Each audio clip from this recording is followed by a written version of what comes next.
샬롬 11월 7일 매일 말씀 묵상입니다. 한 주간 동안 평안하셨습니까? 오늘 이 주말 아침을 통하여서 하나님께서 말씀하시고 또 위로하시고 또 주의를 준비하는 하루 되시길 소망합니다. 오늘은 출애굽기 35장 30절부터 33절까지의 말씀을 통하여서 하나님께서 특별히 부르신 사람들 그리고 하나님께서 특별히 부르셔서 쓰시는 사람들의 특징에 대해서 함께 묵상해 보고자 합니다. 30절부터 33절을 제가 봉독하도록 하겠습니다. 모세가 이스라엘 자손에게 말하였다. 주님께서 유다 지파 사람 훌의 손자이며 우리의 아들인 부살레를 지명하여 부르셔서 그에게 하나님의 영을 가득하게 하시고 지혜와 총명과 지식과 온갖 기술을 갖추게 하셨습니다. 그래서 그는 여러 가지를 생각해내어 그 생각해낸 것을 금과 은과 노수로 만들고 온갖 기술을 발휘하여 보석을 깎아 물리는 일과 나무를 조각하는 일을 하게 하셨습니다. 아멘. 오늘 함께 묵상해보고자 하는 한 인물이 있습니다. 그 인물은 바로 부살렐이라는 사람입니다. 이 부살렐이라는 사람은 출애굽기 이스라엘 백성들이 애굽을 탈출하여서 하나님의 약속된 땅에 들어가기까지 인도함을 받는 과정 가운데서 이제 하나님께서 이스라엘 백성을 인도하셔서 율법을 주시고 또 하나님께서 이제 율법을 주신 이후에 바로 그 출애굽을 하게 하신 목적인 하나님을 섬기는 일을 본격적으로 하시기 위한 그 일을 위해서 준비하도록 인도하시는 한 사람이었습니다. 바로 하나님의 성전이 아닌 성전 전에 있었던 회막을 짓는 일을 담당했던 인물이었습니다. 이 부살렐은 성막을 만드는 일뿐만 아니라 성막에 들어갈 기물들 그리고 마지막에 제사장의 에봇까지 직접 만들고 디자인하고 지휘하는 그 역할에 있었던 사람이었습니다. 즉 이스라엘 백성들이 자신의 정체성인 하나님의 일을 섬기기 위해서 준비되기 위한 그 일들을 핵심적으로 맡고 있었던 인물이었던 것입니다.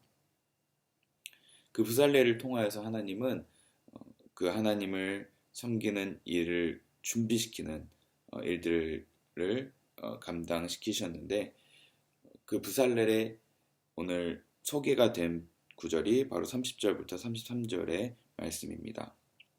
오늘 이 부살렐의 이름과 그리고 특징을 통해서 우리가 오늘 예배 가운데 특별히 일어나는 일들, 우리 각 사람이 예배 가운데 우리가 있을 때 어떤 자세로 예배해야 하고 또 그 예배 가운데서 어떤 일들이 일어나는지 묵상해보고자 합니다.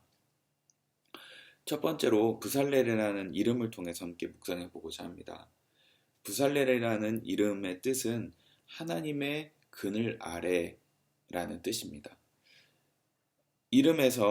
성경에서는 이름에 많은 의미를 부여하고 있는데요. 이 부살렐이라는 이름을 통하여서 하나님께서 그 그늘 아래에 이 영혼을 이끌어 주셨다는 것입니다. 성경에서는 하나님의 그늘이라는 표현이 주로 어떤 상황에서 쓰일까요? 하나님의 그늘 혹은 하나님의 날개 그늘 혹은 하나님의 전능자의 그늘 이라는 표현으로 많이 쓰이는데요. 주로 시편에 많이 등장하고 있습니다. 시편 57편 1편에는 이런 구절이 있습니다. 참으로 하나님 나를 불쌍히 여겨주십시오. 불쌍히 여겨주십시오. 내 영혼이 주님께로 피합니다. 이 재난이 지나가기까지 내가 주님의 날개 그늘 아래로 피합니다. 아멘. 재난이 있을 때 하나님의 그 보호하심 아래에 있다는 것을 표현하고 있습니다. 시편 17편에도 이런 표현이 있습니다. 주님의 눈동자처럼 나를 지켜주시고 주님의 날개 그늘에 나를 숨겨주시고 주님의 날개 그늘 아래에 숨겨달라는 표현이 있습니다. 또 우리가 너무 잘 아는 최근에 우리가 코로나로 인해서 많이 고통당하고 있고 재난 가운데 있는데 위로되는 말씀이 시편 91편의 말씀이 있습니다. 가장 높으신 분의 보호를 받으면서 사는 너는 전능하신 분의 그늘 아래에 머물 것이다.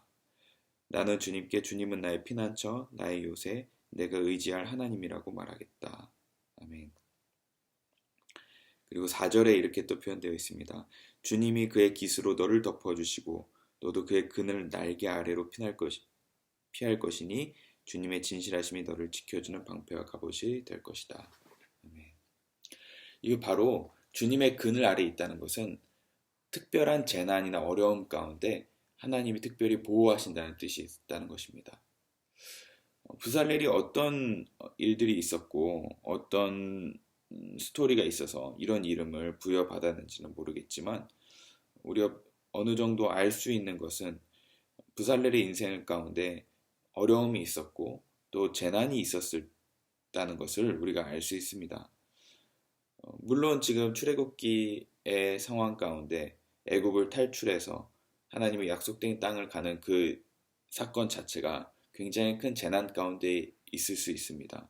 왜냐하면 사막에서 살게 되었고 그런 험난한 곳에서 있었기 때문입니다. 그렇게 부살레를 하나님께서는 이름을 통하여서 비록 광야 가운데 살지라도 그 사막 한가운데 있을지라도 하나님의 그늘 아래 지켜주신다라는 그 선언이 포함되어 있는 이름인 것 같습니다. 하나님의 날개 그늘 아래 있다는 것을 가장 잘 표현해 준 시편 말씀이 또 한 가지 있습니다. 시편 37편 7절에서 10절의 표현을 보면서 하나님께서 그 그늘 아래서 단순히 하나님께서 보호하실 뿐만 아니라 하나님께서 어떤 일을 하시는지 표현되어 있는데 그것을 한번 살펴보고자 합니다. 37편 7절에서 10절에는 이렇게 고백되어 있습니다. 하나님, 주님의 한결같은 사랑이 어찌 그리 값집니까? 사람들이 주님의 날개 그늘 아래로 피하여 숨습니다. 주님의 집에 있는 기름진 것으로 그들이 배불리 먹고 주님이 그들에게 주님의 시내에서 단물을 마시게 합니다. 생명의 샘이 주님께 있습니다. 우리는 주님의 빛을 받아 환히 열린 미래를 봅니다. 아멘. 하나님이 주님의 날개 그늘 아래로 피하게 하신 사람들을 어떤 일을 하게 하시는지 8절, 9절에 표현되어 있는데 요약하자면 세 가지로 요약할 수 있습니다. 첫 번째는 먹고, 두 번째는 마시고, 세 번째는 보고의 표현이 있습니다. 무엇을 먹냐면 배불리 기름진 것으로 주님의 집에 있는 기름진 것으로 배불리 먹고 무엇을 마시냐면 주님이 그들에게 주님의 시내에서 단물을 마시게 하신다는 것. 그리고 세 번째는 무엇을 보냐면 주님의 빛을 받아서 환히 열린 미래를 본다는 것입니다. 즉 기름진 것을 먹고 단물을 마시고 주님의 빛을 받아 환히 열린 미래를 보게 되면서 하나님의 그늘 아래에서는 단순히 그냥 보호하신 뿐만 아니라 하나님이 영혼을 소생시키시고 그 육신 혹여나 필요한 것을 채우시는 그것을 보게 될 뿐만 아니라 그 인생 가운데 하나님께서 계획하신 일들을 보게 하시고 빛을 비춰주신다는 것을 이야기해주고 있습니다. 그 모든 행위들, 하나님께서 그늘 아래 피하게 해주시는 모든 행위들은 바로 하나님의 한결같은 사랑에 의지해서 그 사랑에 비롯해서 행동해 주신다는 것입니다. 하나님의 한결같은 사랑을 받은 사람들은 영과 혼과 육이 채워질 뿐만 아니라 그 인생 가운데 하나님께서 인도하시는 미래를 볼 수 있는 축복을 받게 된다는 것입니다. 바로 그 부살렐이 그 축복을 받았을 것이고 지금 이 회막의 성막을 만드는 그 일을 하기 직전까지 하나님의 그 보호하심과 공급하심이 있었다는 것입니다. 바로 하나님의 날개 그늘 아래에 있는 사람들은 하나님의 보호하심 뿐만 아니라 하나님의 채우심 그리고 그 인생의 밝은 미래까지도 보장해 주신다는 것을 알 수 있습니다. 바로 이것이 우리가 예배 때 일어나는 일들입니다. 우리가 일상 가운데 정말 광야와 같은 일상을 살다가 우리가 주일날 예배하러 모였을 때에는 바로 하나님의 날개 그늘 아래로 가는 것입니다. 하나님의 날개 그늘 아래로 가서 주님의 보호하심을 확인하고 하나님께서 주시는 공급하심과 그리고 하나님께서 우리 인생을 향한 밝은 미래를 보장받는 시간입니다. 그렇기 때문에 우리가 예배에 목숨을 걸어야 하는 이유는 바로 하나님을 위해서, 하나님의 영광을 위해서 예배해야 하지만 그뿐만 아니라 하나님께서 예비하시고 그 크신 한결같은 사랑으로 우리에게 예배하신 기름진 것과 단물과 우리를 향한 그 밝은 미래를 봐야 하기 때문입니다. 그래서 하나님은 우리에게 내게 와서 마셔라, 내게 와서 생수를 마셔라 라고 말씀하시고 계신 것입니다. 오늘 토요일을 보내면서 내일 주일을 준비하실 때 이 하나님의 그늘을 사모하면서 마음을 준비하시기 원합니다. 그 하나님께서 주시는 공급하심을 기대하시고 그 그늘 아래 피하는 축복, 그 그늘 아래 거하는 축복이 내일 예배 가운데 있기를 소망합니다. 이것이 바로 하나님께서 부르신 사람, 하나님께서 부르신 영혼을 통해서 첫 번째로 하시는 일입니다. 바로 하나님의 그늘 아래 우리를 불러주신다는 것입니다. 그런데 그것뿐만 아닙니다.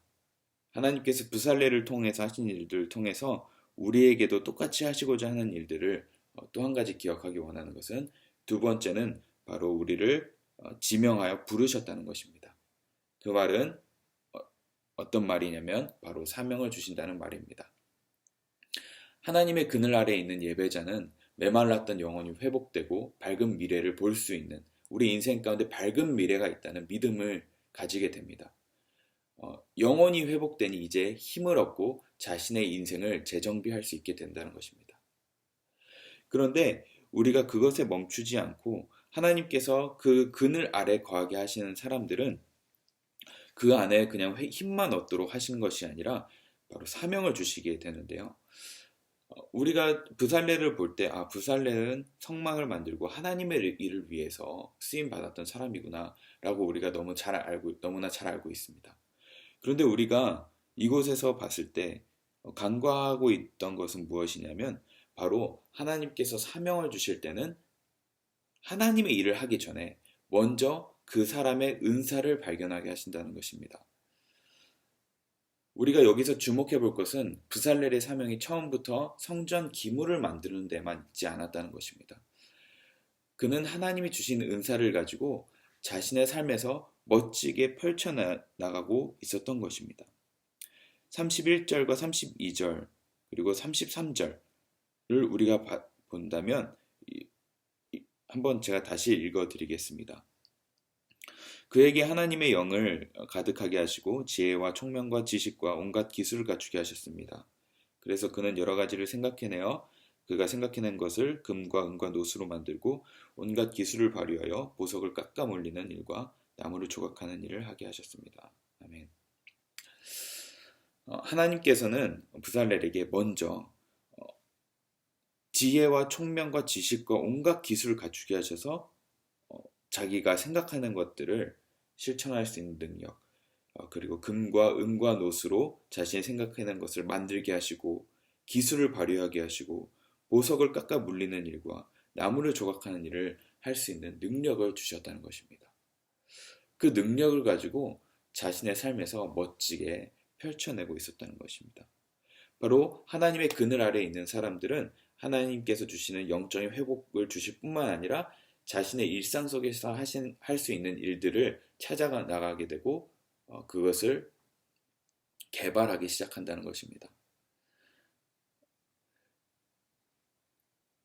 우리가 학창 시절을 살아가다 보면 공부를 해야 하고 또 직장을 다니시는 분들은 또 회사 일을 열심히 해야 합니다.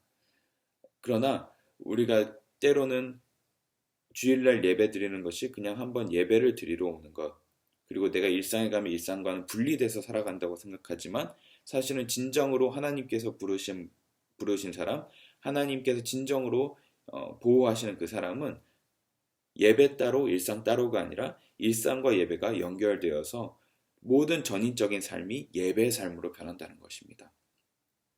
우리가 진정으로 예배가 회복되고 진정으로 주일 예배 가운데서 하나님께서 주시는 공급하심을 받는다면 우리의 일상 또한 하나님께서 주시는 능력과 그리고 하나님께서 주시는 은사를 가지고 살아갈 수 있게 되고 그 삶은 곧 주일만 드리는 예배가 아니라 우리의 일상 자체가 예배의 삶으로 변할 수 있게 된다는 것입니다.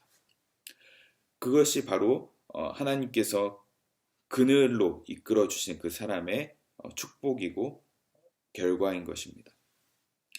바로 하나님께서 주시는 사명을 알게 되고 그 부르심에 따라서 살 수 있게 된다는 것입니다. 세 번째로 하나님께서 그 그늘로 인도하시는 사람들은 바로 하나님의 영을 가득하게 하십니다. 31절에 이런 표현이 있습니다. 그에게 하나님의 영을 가득하게 하시고. 아멘. 하나님의 영이 가득하다는 것은 성령이 충만하다는 뜻입니다. 성령이 충만하면 우리의 영적 능력이 충만해질 뿐만 아니라 이것은 일상의 능력에도 영향을 줍니다. 우리가 참 신기한 것은 하나님의 영이 충만하고 성령이 충만하면 우리의 영적 능력만 충만한 것 같지만 사실은 그 능력은 우리의 일상과 우리의 삶에도 직결하는 부분을 알 수 있습니다. 왜냐하면 하나님의 영, 여기서 표현된 하나님의 영은 바로 창세기에 하나님께서 이 세상을 창조하실 때 표현되었던 그 하나님의 영과 동일한 표현이기 때문입니다. 즉 하나님의 영이 우리에게 충만하면 우리의 창조성이 회복되고 하나님이 세상을 창조하셨듯이 우리가 하는 모든 일에서 지혜와 총명과 지식과 온갖 기술을 갖출 수 있게 되는 것입니다. 그리고 더 놀라운 것은 32절에 그래서 그는 여러 가지를 생각해내어 그 생각해낸 것을 금과 은과 노수로 만들고 라고 되어 있습니다. 즉 성령이 충만하면 우리가 생각하는 것 그대로 실천할 수 있게 된다는 것입니다. 우리가 생각에서 멈추는 것이 얼마나 많습니까? 아이디어는 많지만 실행력이 부족하여서 아이디어가 사장되는 경우가 참 많습니다. 그러나 하나님의 영이 우리에게 임하면 그 영이 임한 사람들은 그 생각한 것을 그대로 실천하고 그대로 표현해낼 수 있는 능력을 얻게 된다는 것입니다. 이것이 바로 하나님의 그늘 아래에 있는 사람들이 그 안에서 벌어지는 하나님의 놀라운 축복들을 통하여서 얻게 되는 능력이라는 것입니다. 바로 하나님의 그늘 아래에 있는 사람들은 하나님의 창조성을, 하나님의 영을 받아서 하나님의 성령으로 충만하여서 내가 하는 모든 일들 가운데 생각만 하면 이루어지는 능력을 얻게 된다는 것입니다. 그러므로 우리는 하나님의 그늘 아래 들어가야 합니다. 하나님의 그늘 아래 들어가서 하나님께서 우리 가운데 주시는 공급하심, 그 사랑으로 주시는 공급하심을 얻어야 하고 그리고 그 공급하심을 얻은 사람들은 예배 가운데서 하나님의 사명을 얻게 되고 그 사명을 얻은 사람들은 하나님의 영으로 충만하여서 우리의 일상 가운데 예배의 삶으로 살아나갈 수 있게 된다는 것입니다. 즉 우리가 하나님께서 원하시는 진정한 예배는 주일만 드리는 예배의 삶뿐만 아니라 우리의 일상 가운데서 드리는 예배의 삶으로 이어지는 삶을 원하신다는 것을 알 수 있게 되었습니다. 오늘 이 부살레를 통하여서 우리가 한번 우리의 일상과 우리의 삶을 되돌아보기 원합니다. 과연 나의 일상과 삶은 예배의 삶을 살고 있는지, 또 나의 예배는 일상과 연결되어서 정말 하나님께서 공급하시는 기름진 것과 단물과 그리고 하나님이 주시는 그 미래를 정말 보고 있는 예배인지 그 두 가지를 모두 점검해 보시는 시간 되시기 원합니다.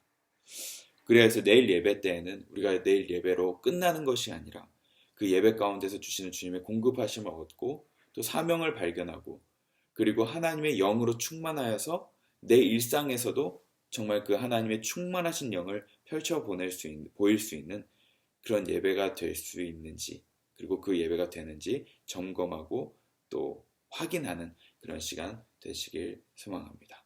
기도하겠습니다. 사랑의 하나님 감사합니다. 부살레를 하나님께서 부르셨듯이 우리에게도 하나님께서 지혜와 총명과 정말 능력을 허락하여 주셔서 우리의 각자의 삶에서 모든 능력을 발휘하는 축복을 얻기 원합니다. 하나님 부살렐은 그 이름에서도 나타났듯이 하나님의 그늘에 거하는 자였습니다. 하나님 우리 또한 하나님의 그늘 아래 피하여서 숨어서 주님의 공급하심을 얻기 원합니다. 그러나 주님 간절히 구하옵고 원하옵기는 우리가 주님의 그늘 아래서 피하여서 그곳에서만 숨어서 지내는 것이 아니라 정말 주님께서 주시는 힘과 능력과 그리고 주님의 공급하시는 사랑을 힘입어서 주님의 사명을 발견하고 그리고 우리의 일상 가운데서 주님께서 원하시는 것을 발견하는 그 축복이 있게 하여 주시옵소서. 내일 예배 가운데 그것이 있기 원하고 그 예배 가운데서 일상으로까지 연결되는 우리의 예배의 삶이 될 수 있도록 인도하여 주시옵소서. 감사드리며 예수님 이름으로 기도합니다. 아멘.